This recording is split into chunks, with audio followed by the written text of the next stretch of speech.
Hello everyone. बेटा आप सबका वेलकम है हमारे नेक्स्ट वीडियो पार्ट में कंबस्शन की। ठीक है, तो अगला हमारा जो टॉपिक है next topic that is types of combustion. Combustion के कौन कौन से टाइप्स हैं वो हमको यहाँ पे पढ़ने स्टडी करते हैं। तो देखिए डिफरेंट टाइप्स ऑफ कंबस्शन में कौन कौन आता है हमारे पास। सबसे पहले आता है स्लो कंबस्शन। जैसे कि नाम से पता चल रहा है स्लो। स्लो मीन्स जो इसका मतलब कंबस्टिबल कोई मटेरियल हमने ले लिया और उसका कंबस्शन होने में बहुत ज्यादा टाइम लगे या थोड़ा मॉडरेट सा टाइम लगे उसको बोलते हैं स्लो कंबस्शन।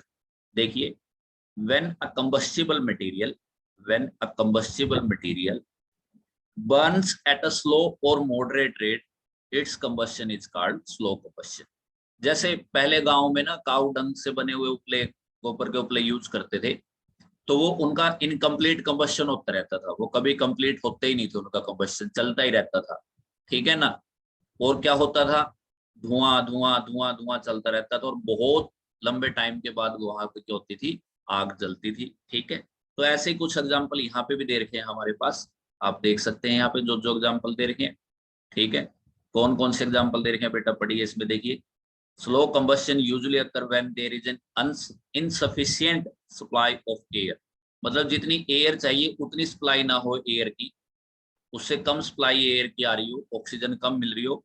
ठीक है, तभी आपने देखा होगा एयर ब्लोन करते थे वो उसमें। तो एयर ब्लोन करने का मतलब यही होता था कि ऑक्सीजन मिल जाएगी इधर उधर से और कंबस्शन होना स्टार्ट हो जाएगा। ठीक है ना। Therefore such a combustion never gets really completed, कभी भी रियली में कंप्लीट नहीं होते। Burning of cow dung cakes, भाई आगे ना गोबर के उपले, लकड़ी, ये सब स्लो कंबस्शन के एग्जाम्पल है। ठीक है बेटा। उसके बाद देखिए रैपिड कंबस्शन। रैपिड कंबस्शन का मतलब क्या है, जैसे आप रूम टेम्परेचर पर भी कोई कंबस्शन स्टार्ट कर दिया, रूम टेम्परेचर पर ही कंबस्शन स्टार्ट हो गया, मतलब आपको बाहर से कोई हीट नहीं देनी पड़ी और रूम टेम्परेचर पे ही कंबस्शन होना स्टार्ट हो गया, ऐसे कंबस्शन को बोलते हैं rapid combustion. When a combustible substance burns at fast rate, बहुत फास्ट रेट से जलता है, its combustion is called rapid combustion. Gaseous fuel generally undergo rapid combustion. जैसे आपने घर में गैस है बेटा, गैस, जैसे आपने गैस ऑन की और आपने इग्निशन दिया, थोड़ा सा माचिस की तिल्ली लगाई, साथ में जलना स्टार्ट होगी। ठीक है ना। तो ऐसे कब होते हैं, सफिशिएंट सप्लाई ऑफ एयर होती है, the combustion in case is complete. Rapid combustion में जो कंबस्शन भी हमारा होता है वो भी बेटा जी क्या होता है, वो कंप्लीट होता है। ठीक है, तो दोनों तरीके के कंबस्शन आपको समझ में आए होंगे। अब नेक्स्ट टाइप पे चलते हैं, स्पॉन्टेनियस कंबस्शन पर। अगले टाइप जो है हमारी वो स्पॉन्टेनियस कंबस्शन है। ठीक है बेटा जी, तो स्पॉन्टेनियस कंबस्शन पर अभी हम चल रहे हैं। ये आ गया जी स्पॉन्टेनियस एंड एक्सप्लोजिव कंबस्शन, ये दो पार्ट हैं। पहला स्पॉन्टेनियस कंबस्शन। तो स्पॉन्टेनियस का मतलब समझिए जो अपने आप होता है। स्पॉन्टेनियस का मतलब क्या है, अपने आप। ठीक है ना। जैसे कि फोस्फोरस होता है बेटा, phosphorus, white phosphorus. White phosphorus को क्या होता है, वो अपने आप, जैसे आपने व्हाइट फोस्फोरस को रख दिया और रूम टेम्परेचर कभी कभार गर्मियों में 35 डिग्री सेल्सियस भी चला जाता है। रूम टेम्परेचर गर्मियों में कभी कभार रूम का टेम्परेचर, अब जैसे अब बहुत गर्मी फैली हुई है। ठीक है ना, गर्मी मतलब फैली हुई क्या, बहुत गर्मी का मौसम है अभी। तो इस गर्मी के मौसम में क्या है, temperature 35 degree Celsius, 37 degree Celsius तक भी चला जाता है। तो अगर व्हाइट फोस्फोरस वहां पे रखा तो उसका अपने आप कंबस्शन स्टार्ट हो जाता है। ऐसे ही सोडियम मेटल है बेटा। सोडियम मेटल को अगर आप ओपन रख देंगे ना वाटर के साथ वैसे या एयर में रख देंगे तो यह अपने आप इसका कंबस्शन होना स्टार्ट हो जाएगा, रिएक्शन होनी स्टार्ट हो जाएगी। तो जो रिएक्शन अपने आप हो जाए, हमें अपनी तरफ से कुछ ना करना पड़े, ऐसे कंबस्शन को बोलते हैं स्पॉन्टेनियस कंबस्शन। ठीक है। तो substances which have low ignition temperature and hence catch fire easily with flame are called inflammable substance। inflammable substance बता रखा है, डू यू नो में। जैसे कई बार गाड़ी जा रही होती है ना रोड पे, आपने देखी होगी बड़े बड़े ट्रक जाए होते हैं, उस पर लिखा होता है हाईली इन्फ्लामेबल कंपाउंड या सब्सटेंस। वो कौन होते हैं, जिनका लो इग्निशन टेम्परेचर होता है, ऐसे को बोला जाता है हाईली इन्फ्लामेबल या इन्फ्लामेबल सब्सटेंस। इन्फ्लामेबल मीन्स जल्दी से फायर को कैच कर लेंगे। ठीक है। उसके बाद आगे चलते हैं बेटा जी, एक्सप्लोजिव कंबस्शन को पढ़ते हैं। उसके बाद एक्सप्लोजिव कंबस्शन। अब एक्सप्लोजिव कंबस्शन में कुछ फैक्टर अलग से हैं, इन सब कंबस्शन से अलग फैक्टर हैं एक्सप्लोजिव कंबस्शन में, उनको देखिए ध्यान से कौन से फैक्टर हैं वो। देखिए यहाँ पे when a mixture of combustible material, mixture लेना है आप, देखिए पहली कैटेगरी क्या है, when mixture of combustible material and air burns completely, जब ये इकट्ठे बर्न्स होते हैं एयर में in a very short span of time in close space, space भी क्लोज रखना है, ठीक है, और एयर देते रहने उसमें, ठीक है ना।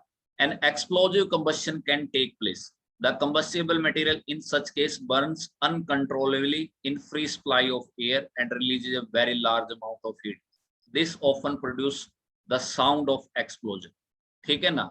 जैसे कई बार बम पटाखे फूटते हैं ना, तो वहां पे क्या होता है, कंबस्टिबल मटेरियल होता है, एयर की प्रेजेंस में आकर के वहां पे क्लोज वेसल में वो डाला होता है, तो वो एक्सप्लोजन होता है, तो उसको बोलते हैं एक्सप्लोजिव कंबस्शन। फॉर एग्जाम्पल देखिए, when A cracker is ignited, वही आ गया ना, क्रैकर इग्निटेड कर दिया, ठीक है ना। A sudden and rapid reaction take place, laboratory में कभी कोई रैपिड रिएक्शन हो चुकी हो, मैं मेरे यूट्यूब के चैनल पे डाला हुआ है साइंस जोन पे, जिसको बहुत बच्चों ने लाइक शेयर सब्सक्राइब भी कर रखा और बहुत बच्चों ने नहीं भी कर रखा, तो आप उसको बेटा लाइक शेयर सब्सक्राइब कर लीजिए, सारी वीडियो उसी पे आएंगी। तो उस चैनल के ऊपर जिसपे मैं वीडियो भेजता हूँ आपकी, उस पर मैंने एक रिएक्शन भी डाली हुई है ऐसे ही सोडियम मेटल की, तो आपको वहां से एग्जाम्पल देखने में मिल जाएगा रैपिड रिएक्शन का, ठीक है। इवोल्यूशन ऑफ हीट का भी वहां से आपको एग्जांपल देखने को मिल जाएगा, लाइट का भी और साउंड का भी, ये सब एग्जांपल आपको उस रिएक्शन में मिल जाएंगे, और उसको एक्सप्लोजन भी कहते हैं, ठीक है। कई बार तो एक्सप्लोजन खतरनाक भी होता है, कई बार मतलब कंट्रोल्ड वे में भी हो जाता है एक्सप्लोजन, लेकिन जो एनर्जी निकलती है वो अनकंट्रोल्ड हो जाते हैं कई बार, ठीक है बेटा जी। चलिए अब आगे चलते हैं, ये थी हमारी टाइप ऑफ कंबशन। अब इसके बाद नेक्स्ट कैटेगरी पे हम चलते हैं, ठीक है बेटा। नेक्स्ट कैटेगरी पे अब हम चलते हैं। उम्मीद है आपको यहाँ तक समझ में आया होगा, फिर भी किसी बच्चे को प्रॉब्लम आती है वो मुझे पर्सनली पूछ सकता है, नहीं डाउट क्लास में पूछ सकता है मुझसे। फायर कंट्रोल की बात आती है कि फायर को कैसे कंट्रोल करते हैं, ठीक है, फायर कंट्रोल की बात करते हैं। फायर को कंट्रोल करने के लिए आपने फायर एक्सटिंग्विशर भी देखे होंगे, जैसे हमारे स्कूल में भी बिल्डिंग में हर जगह फायर एक्सटिंग्विशर लगे हुए हैं, वो लाल लाल से जो आपने बॉक्सेस देखे हैं ना, वो डिब्बे की फॉर्म में है जो, ठीक है ना। वो बॉक्सेस सारे के सारे किस चीज के हैं, वहां पे हमने फायर कंट्रोल का अरेंजमेंट किया हुआ है। जब कभी आप कहीं भी वहां पे जाते हैं, मान लिया किसी मॉल में गए, शॉपिंग मॉल में गए, थिएटर में गए, वहां पे भी वो रेड रेड जो लगे होते हैं सारे के सारे, वो बोतल के अंदर लगे होते हैं लोहे के में, वो सब क्या होते हैं, फायर कंट्रोल के लिए होते हैं, ठीक है। तो कंबस्शन जब टेक प्लेस होता है, there is a combustible material होना चाहिए, कॉन्टिन्यूस सप्लाई ऑफ एयर होनी चाहिए, temperature of combustible material high होना चाहिए, ये सब बातें हम पहले भी पढ़ चुके, ठीक है ना। कंबस्शन से पहले हम ये बातें पहले पढ़ चुके, फिर हम इस बात को दोबारा फिर रिपीट करें। We have now learn that combustion take place only if, combustion के लिए कंडीशन हम पहले पढ़ चुके, दोबारा फिर ये कंडीशन हमने डिस्कस कर ली कि क्या होना चाहिए कंबस्शन के लिए, कंबस्टिबल मटेरियल होना चाहिए, कंटिन्यूस एयर मिलनी चाहिए, और जो इग्निशन टेम्परेचर है उससे ज्यादा उसका टेम्परेचर हमको देना पड़ेगा अगर कंबस्शन करवाना है। अगर इसमें if any one of the above condition is not satisfied, combustion will not take place. This principle is used in fire fighting.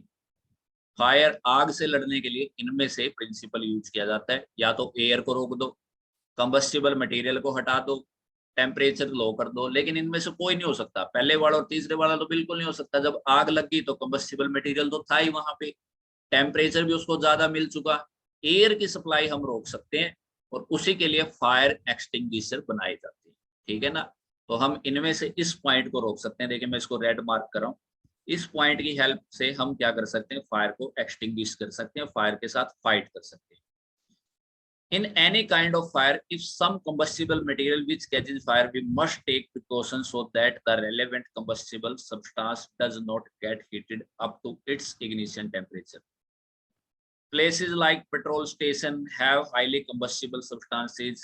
No one should be allowed to take any burning material within the permission of such place. ये कहने का मतलब क्या है, ये कह रहे हैं कि जहाँ पे combustible material है ना, वहां पे हमको ऐसी चीजें लेके जानी चाहिए जिससे उसमें फायर फैल जाए। ये तो एक प्रिकॉशंस बता रहा है हमको, हमको यहाँ पे जानना ये है कि अगर फायर लग गई है तो उसको कैसे कंट्रोल करना है। Even a burning matchstick can ignite petrol vapour, the same precautions should be taken as LPG godowns, firecracker factories, ammunitions, even at our homes. घर में भी हमको गैस सिलेंडर के में ध्यान रखना चाहिए। अभी लॉकडाउन में आपने पीछे न्यूज भी सुनी होगी, फायर क्रैकर फैक्ट्री में आग लग गई, तो वो सब क्या था, वो ऐसा ही कोई हादसा हुआ वहां पे, कोई फायर का मटेरियल कोई ले गया, किसी ने बीड़ी सिगरेट पी और वहां पे फेंक दी, माचिस की जलती हुई तिल्ली किसी पे फेंकी, प्रिकॉशंस नहीं रख पाई, तो ऐसे हुआ। For example, we need to take care while using a burning candle in house during time of power failure। ठीक है ना, पावर फेलियर के टाइम पे हमको अपने घर में भी ये देखना चाहिए कि हम जो कैंडल यूज करें उसको भी सावधानी से यूज करें, कहीं ऐसी जगह पे नहीं गिर जाए जहां से आग इजिली फैल जाए, तो हमको ध्यान रखना होता है ये सारी चीजें। ठीक है बेटा जी, तभी हम फायर को कंट्रोल कर पाएंगे। अब फायर को कैसे कंट्रोल करेंगे, डू यू नो में फायर एक्सटिंग्विशर से करेंगे, वो डू यू नो में मिलेगा हमको, देखते हैं फायर को एक्सटिंग्विश कैसे करेंगे। तो चलिए चलते हैं आगे।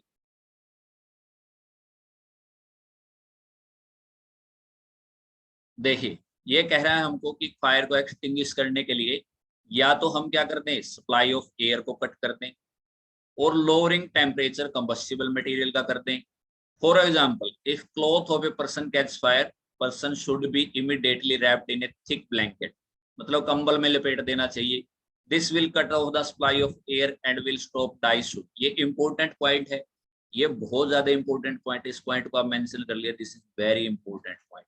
ये वाला जो पॉइंट है ये मोस्ट इंपॉर्टेंट पॉइंट है। If cloth A person catch fire, what should you do, आप क्या करेंगे।